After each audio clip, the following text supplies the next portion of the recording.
Hello,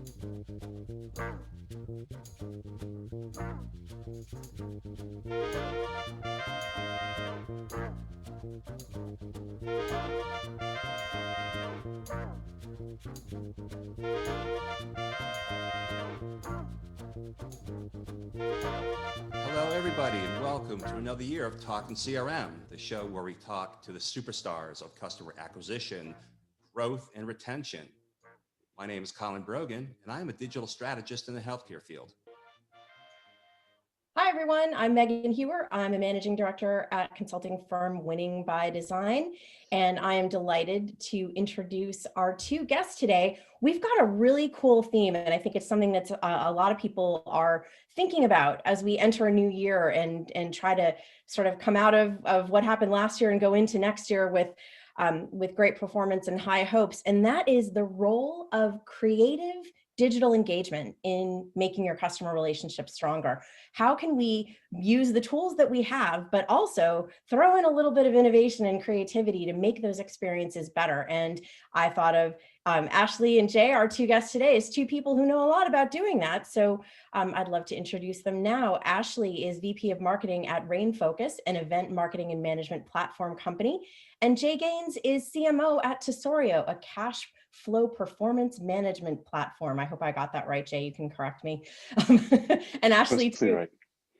I am going to go ahead and let Ashleigh and Jay, each of you, introduce yourselves. Tell us a little bit about what you do and tell us something you're excited about for the coming year. And then we'll jump into some questions about creative digital engagement. Ashleigh, take it away.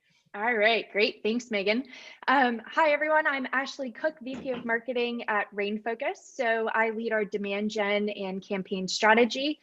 So for those of you who may not be familiar with RainFocus, we are an event marketing and management platform.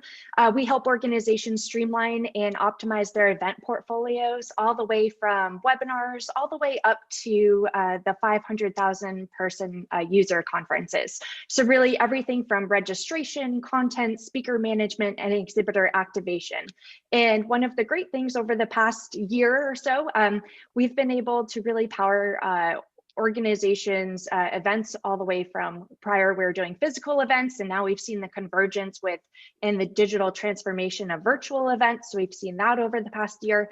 And now as we move forward to hybrid experiences, great opportunity there. So we capture an unprecedented amount of data in order to help organizations really power and personalize experiences for their audiences, all in the spirit of maximizing attendee engagement and satisfaction. And one of the things I'm really excited about going into this, in this new year is being able to capture more unprecedented data to power those personalized experiences for our audiences.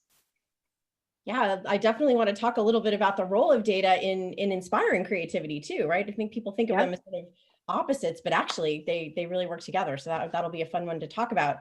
All right, over to you, Jay. Tell us about what you've been up to and something you're excited about in 2021. Sure. Thanks, Megan. And thanks, Colin, for having me here. So I'm Jay Gaines, head of marketing at Tesorio. And Tesorio, as you said, is a cash flow performance platform company. Really what that means is we have everything to do with all the inflows and outflows of cash and everything that happens between. And really what we have is a platform that helps companies optimize how they not only manage cash, but optimize working capital in general. So we're not an accounting platform, we're not an AP platform, we're something kind of new. So what I'm really excited about is this year we're going to be kind of rolling out some amazing new products, but also kind of this new category called cash flow performance. And my background, I've been in B2B my whole career. Before this, I was at Sirius and Forrester, where I was CMO, but also an analyst working with a lot of CMOs myself. And again, thanks for having me here. Yeah, excellent. Well, thanks, Ashleigh and Jay. And actually, all three of you are former colleagues for me. So this is especially fun today. Let's start with a question for you, Ashleigh, since this one's kind of hot off the presses. I know because you were kind enough to include me in it, you held a really successful event, which is, it's fun. I think there's always an extra level of challenge if you're an event management company in running your own event. People are looking to you to really, show them how it's done. And what I understand is that you were able to just blow right through your targets for that event and do really, really well. And I can attest to the fact it was a great experience. What can you tell us about that event and how you thought about really engaging your customers and using your digital platform and data for that matter to make it work? Tell us a little bit about how you did that. Yeah, that's a great question, Megan. So as you mentioned, one of the great opportunities that we have is at RainFocus, we've powered some of the largest virtual conferences in history. And with that, we're able to really look across all of those client events and see what works and what doesn't. In addition to that, at the end of last year, we actually conducted a state of events survey, which was a great mechanism to really learn from our customers and prospects to understand what worked for them, what didn't work, and how are they planning to improve in the new year. So it's been interesting over the past year. What we've witnessed in some of the survey data that we got is that virtual events have gotten some mixed results. And for some organizations, for about 35% of the organizations that responded, they said that virtual events exceeded their expectations. And another, 42% said that it met their expectations, while for another 23%, it fell short of their expectations. One of the interesting things that we've seen with virtual conferences is that for many organizations where it's exceeding their expectations, they're seeing a much broader reach in terms of the pull and the audiences that they can bring into their conference. So these virtual events have really been fantastic from a brand exposure standpoint and reaching new audiences that they previously were not getting to their in-person events. So what we've actually seen in our benchmark data really across our entire customer base is many organizations are actually reaching 4 to 6 X increase in terms of the number of attendees that they're getting to their event. Now, what's really interesting about that is it's not typically the same personas or buyers that they were getting to their in-person events. So now with reaching newer audiences, there's some demand for different types of content, right? More technical deep dives, more how-to content. So these are some folks who typically couldn't justify attendance, getting time out of the office. So I think what's been really interesting is there's some new content types and different formats that we require to really include in the overall event. And so one of the great things in terms of some of the learnings that we had early on was we knew we were going to reach some new buyers, some new buying group members. So we needed to adapt our content for those areas. So offering a variety of different formats. So we had workshops, we had interactive sessions, we had customer case studies, visionary keynotes, some engaging breakout sessions that were, featuring different topics that we knew were of interest to our buyers. As well as current customers there. So we also did some surveys kind of upfront to ask what topics our audiences would be interested in, and that mainly focused around, hey, how do I monetize my event? How do I use gamification to really enhance the engagement of the folks that are attending my event? And how do I think about hybrid going forward? What are some best practices there? And so a couple of the key things that we found just in terms of running the event from the RainFocus side is setting the goals up front and getting the executive buy-in and really helping to build the event culture up front. So this really helped everyone to anchor around RainFocus Insight and really use that. We're providing real-time insights into how we're progressing towards registration, who is registered for certain sessions. And this also created some great, created some great accountability there. We know that some of the sessions, especially with virtual events, you kind of run into some distraction elements, right? It's easy to get an email on a second screen. So how do we continue to draw audiences in? We knew we needed to adapt the formats of the sessions. So keeping them shorter, more condensed, more engaging, offering live Q&A, polling, great engagement mechanisms for attendees.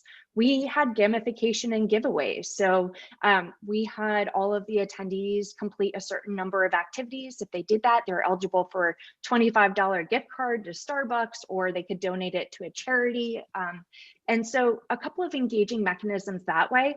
Another element that we did is we actually send out swag and welcome kits. And so what we found is that this really helped humanize that engagement for virtual.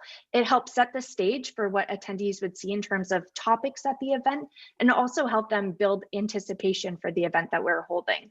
A couple of other neat things. We actually had a live MC session. And what that did is we had live MCs all throughout the event, which really helped thread the needle and keep the cohesiveness of the storyboard throughout the entire event. And this was a great engaging mechanism.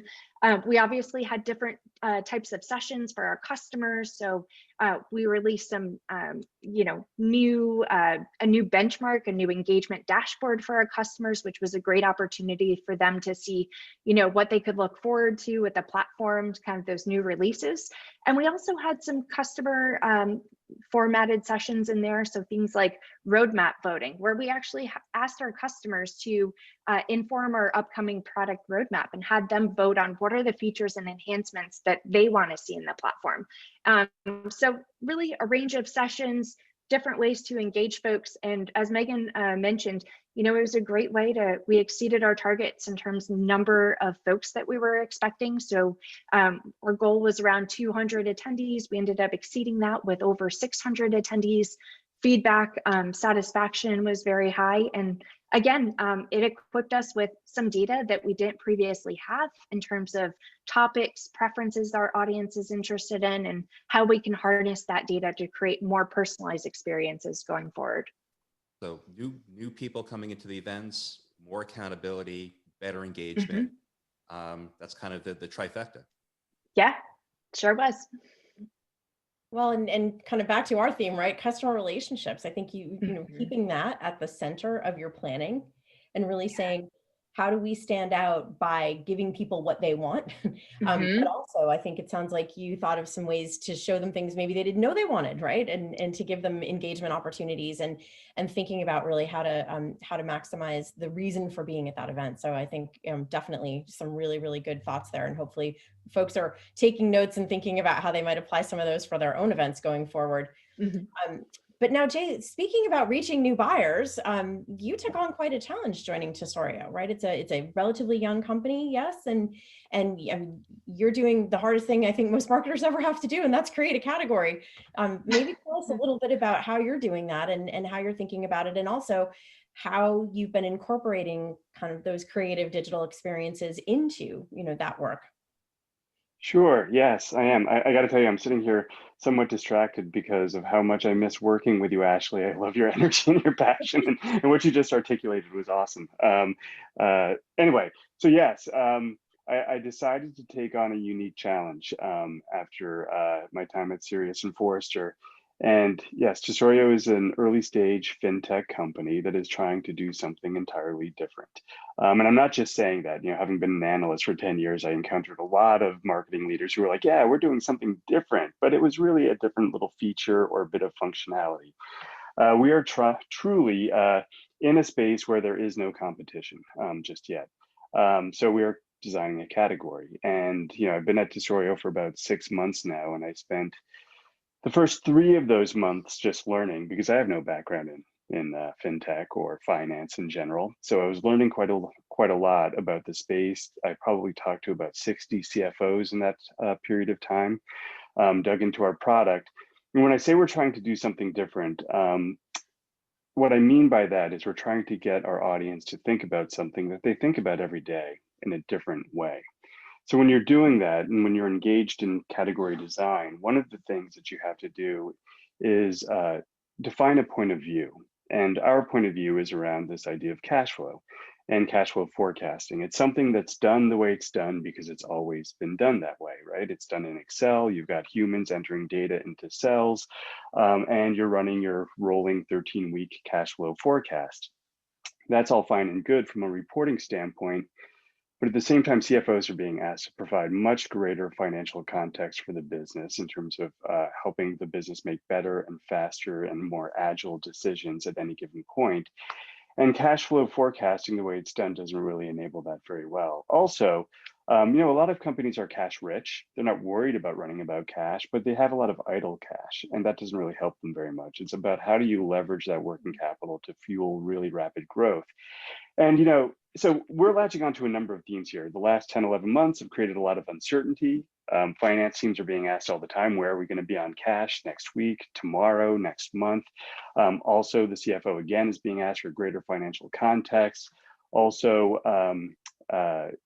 companies are dealing with customers who are struggling very often to pay and pay on time, and that's an issue too. So we are asserting a point of view about all of that together. We're stating our problem, and in creating this point of view, what you do is you write a narrative in the form of a hero's journey, essentially, where the hero is your customer. And it is supposed to be a story with a beginning, middle, and end. It's supposed to be evocative. It's supposed to be emotional, but also very much fact-based. So I spent a lot of time doing that, and I believe that we've nailed it. We have that in place, and that's not something we'll ever show outside of the company, but it forms the foundation for a lot of what we do. So to your question about, designing and putting forward a new category and how do we incorporate creativity into that, that is the foundation of how we do that. It's not all about the struggle of CFOs and finance teams. It's about their humanity as well. So we have a lot of fun doing that, actually. And we're bringing a lot of creativity in the form of the ways in which we present problems that they have and might not even realize are problems, right? And we have to do that in a way that's very relatable. So I'll give an example. Actually, I'll go back to my serious days to give an example, because we had to do this with CMOs as well. And one of the things that I spent a lot of time talking about was, and by the way, I'm not talking about ours yet because we're rolling this out in the next couple of weeks. I don't want to get ahead of it, but I'll give you this example. I used to talk about demand management, right? The relationship between sales and marketing and leads, and how that all goes. And I used rage comics to do that. I used memes, right? This idea that, of the dynamic that happens between sales and marketing that ends, I think, as I say, in desperation, anger, and despair, typically in the typical demand management process. I remember that. That was You great. remember that, right? The little the chart that went down and to the right instead of up and to the right, up and to the right. And I found that that got so much traction because every time I would start telling the story behind that, and it was a very human story I was telling about how people felt, how marketing leaders felt, how demand leaders felt, how salespeople felt in that process, people just started nodding their heads on the sales and the marketing side. They were like, yeah, that's how I feel, right? Marketing isn't giving me what I need. And on the marketing side, the feeling is I am giving you what I need, what you say you need, but I feel undervalued and my pride is hurt. So it was an emotional human story that was founded in a reality that everybody could relate to. So that's what we're doing. And we're using a lot of digital media to do that, through social, through video that we're building, and ultimately trying to tell stories that make people's heads nod and they relate to it and they can start to think about the problem they have in slightly different ways, if that makes sense. Yeah, it makes perfect sense. I'm a fan of Chris Voss, the Don't Split the Difference negotiations book writer, who is a hostage negotiator. And I saw him speak at an event, actually. It was just what you said, Ashleigh, a short he's great. presentation. But I think one of the things that he said that's really stuck with me is the idea that your goal isn't to get somebody to say you're right. Your goal is to get somebody to say that's right. Exactly. That you heard them, right? That you understand the world that they're in. Not that they don't have to agree with you. They just have to acknowledge, yes, you correctly understood my situation. And I think that's what I just heard you do is kind of that. But I think I also heard something else in there about storytelling, kind of the hero's journey and all that. And Jay, I'm wondering if your recent experience as a movie investor might have crept into your storytelling. You have to tell us how your fantastic film is doing these days now that it's award season. How is Sylvie's Love doing? It's doing great, and thanks for that. It's it's been wild because this movie first came onto my radar when it was basically an idea, and to see what it's turned into now is amazing. I mean, so exciting, obviously, when it premiered at Sundance last year, but the reception that it's getting now is it's amazing, and I'm very proud to have even played a small part in helping that happen.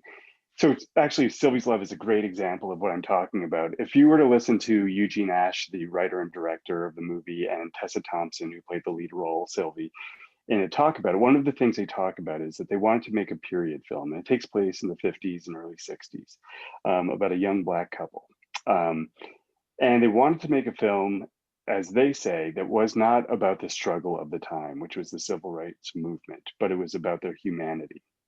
And it's a very powerful thing to do. And obviously, The racism of the time and the form it took at that time is very present in the film, but it's not about that. And it's not because we don't think that that's important or something that is valid.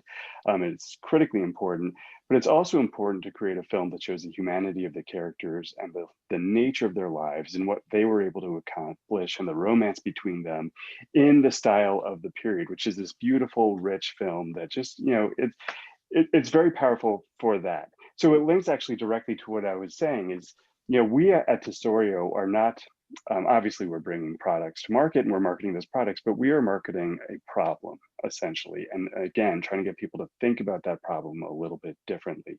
And to do that, you've got to be very human and you've got to appeal to people's humanity on some level. So there's a great kind of correlation there between the film and what we're trying to do. Obviously, the film is addressing a much bigger issue than cash flow, but there's something to it that's just as kind of allows people to see things a little bit differently, I think, that can be very powerful and help people relate to it. And, as we all know in this world that we're living in right now, the currency that we're all trying to kind of get more of is people's attention. And how we do that through digital channels is everything.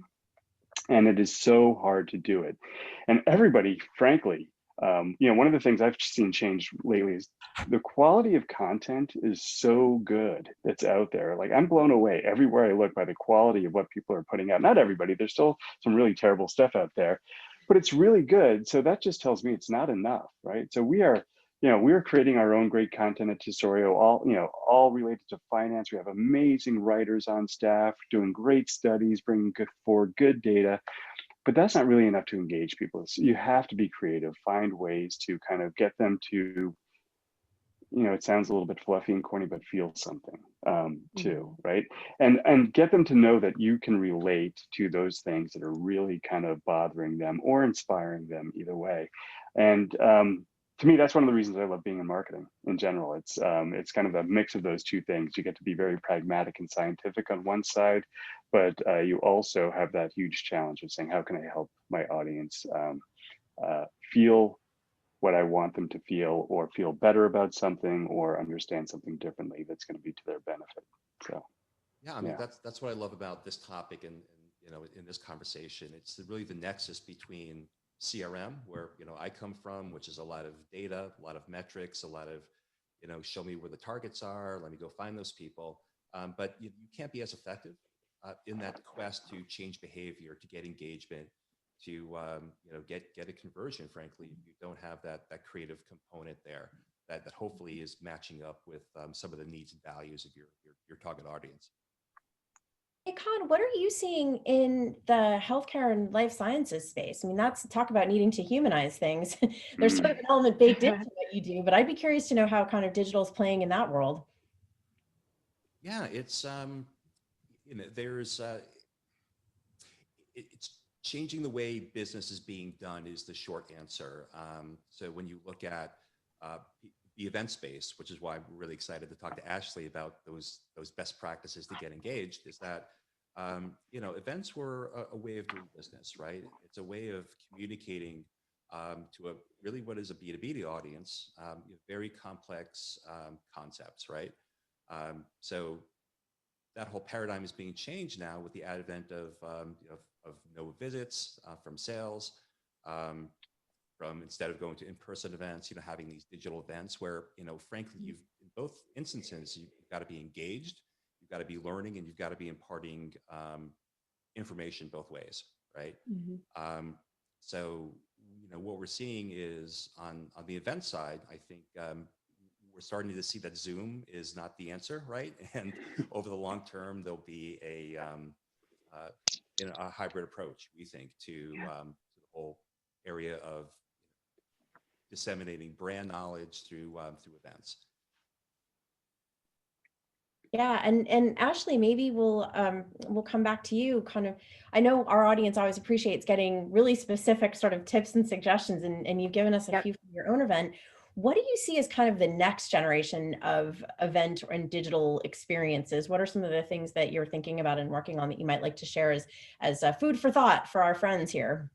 Yeah, so it's been interesting. I think traditionally, as we think about the previous relationship between events and marketing is marketing was responsible for everything kind of pre-event. So everything promotional, how do I get the delegates to register? And then, events was responsible everything from registration, the teardown.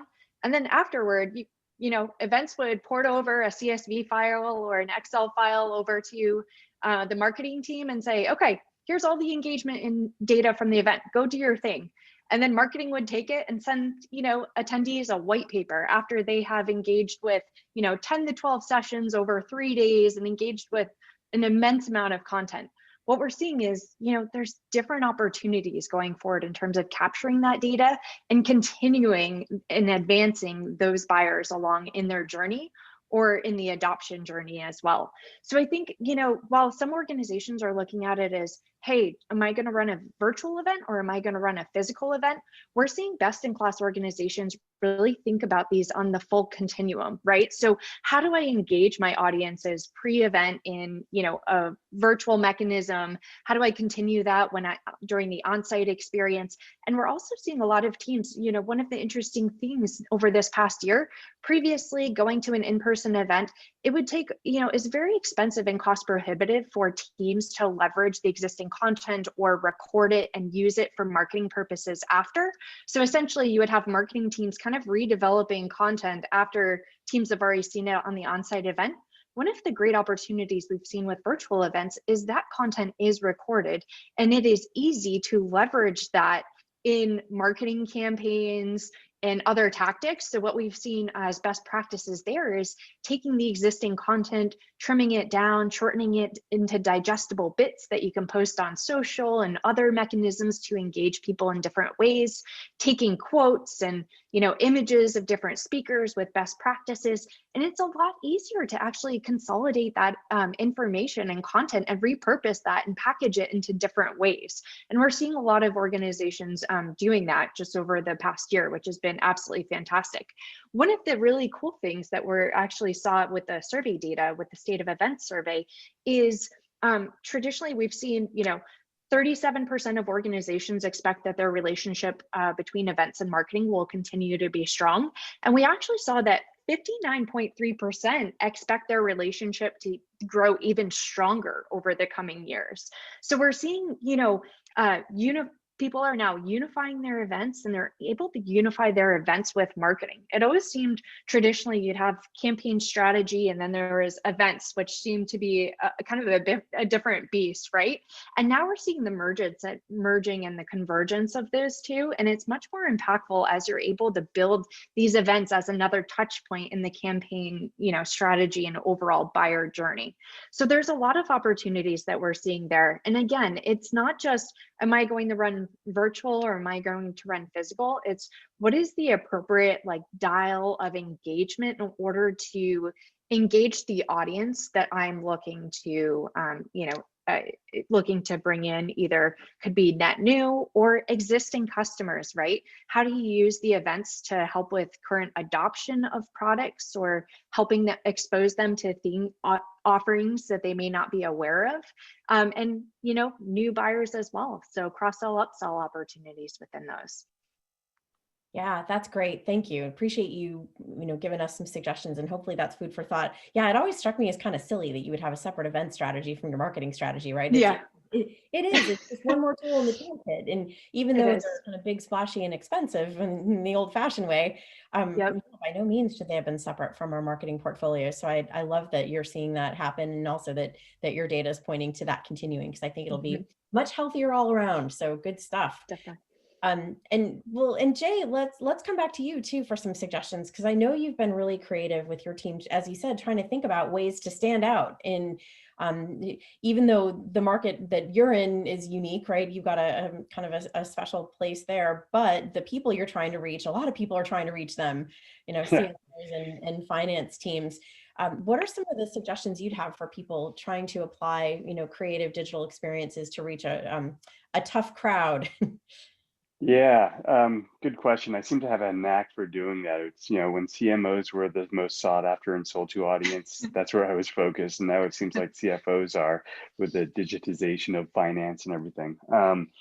So, there's a lot of approaches, right, that I find work really well. But the way I think about it is digital engagement happens all over the place. And it's more than customer experience, frankly, because it could be a social post that's part of that. So it's not something that can necessarily easily be kind of structured and crafted, and kind of the guardrails around it are kind of non-existent if you think about it. So for a company the size of Tesorio, we're still early stage, we're small, we don't have endless budgets to create amazing content and digital experiences. My recommendation is a few things. One is a lot of it's about building culture inside of the company, giving people a voice. We have amazing, brilliant data scientists who are thinking about our customers' challenges all day, every day in new and unique ways. Give them a voice, because they got some really cool things to say that might not be like exactly what a CFO wants to hear, but it is fascinating for parts of that audience. So building a culture where people feel like they can engage, but also have kind of context for engaging. And for us, it's that point of view. Everybody at our company knows exactly what we stand for and what we're trying to do. There's also a tone to what we do, and it's pretty lighthearted and fun and funny too, which is, I think, helpful, as evidenced by the Kevin video that we put out. Wait, say more about the Kevin video. Yeah, so the Kevin video, Kevin from The Office, the accountant, pretty much the worst accountant in the world. And, if I was advising somebody, I would be like, don't use the worst accountant in the world as kind of your little spokesperson when you're trying to reach people in accounting and finance departments. But it was just us being playful and fun. And I'll be honest, we did it through Cameo. It was super simple. And we have, to Ashleigh's point, leveraged that in like so many little ways. And we're building on it. There's going to be more and more of that coming out. And it was just something that we thought would be pretty funny. Now, if you haven't used Cameo before, the thing about Cameo is you have 250 characters to give guidance to the person to say something. Oh, right? Characters, not words, characters, right? So it forced us to be pretty creative about like, well, what do we want Kevin from The Office to say? But he's actually amazing at what he does, and he's actually very collaborative and kind of fun. And so it actually ended up coming out great, and we've repurposed. Like, we had a new sales rep join our company, and we edited the video in such a way that it was him welcoming her to Tesorio in this like conversation that we posted on social and went a little bit viral and was just hilarious for her network. So being creative in that way and being a little bit irreverent in that way too. I find a lot of companies worry a lot about who they're going to offend. And I tend to worry a lot less about that. You might recall some of my things I said on stage during my time at Sirius. I blocked them out, Jay. Right. Often they were with me. Yeah. Well, as an example, like, again, it's not something we are necessarily trying to do, but it's the culture of the company. And I'm a strong believer that whatever is inside the company, if you can let it out in a way, it's going to be useful and helpful. The one real big bit of advice I would give is use your customers. If you've got a good product, you've got a loyal customer base and a passionate customer base. And the one thing that I've found at every company I've worked at, and Tesorio is not an exception to this, is that our customers want to hear from each other and learn from each other. And meanwhile, our customers also like to have a little bit of a platform. They're experts in their fields, right? They want to be able to talk about this and educate others. So we just ask, we reach out to our customers pretty regularly. What do you want to hear from each other about? Oh, and by the way, do you have an area of expertise or your own point of view that you'd like to share with others?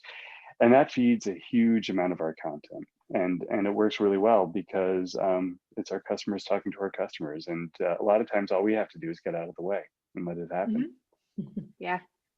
Yeah, good advice for sure. I think we can all agree your customer is generally your best salesperson if they're happy. Awesome. Absolutely. Yeah, for sure. All right. Well, thank you, Ashleigh. Thank you, Jay. I know I've learned some really good things today that I'm kind of excited to put to work. And always a pleasure to talk with you guys. Colin, what do you think? We gonna call it a wrap on this episode of Talkin CRM? I think so. We're still working through some of our gadgets, but we appreciate you both, Jay, Ashleigh. Thanks for coming to Talkin CRM, and hope to have you again on another episode. That's great. Thank you very Thanks, much, Colin. Thank you, Thanks, Megan.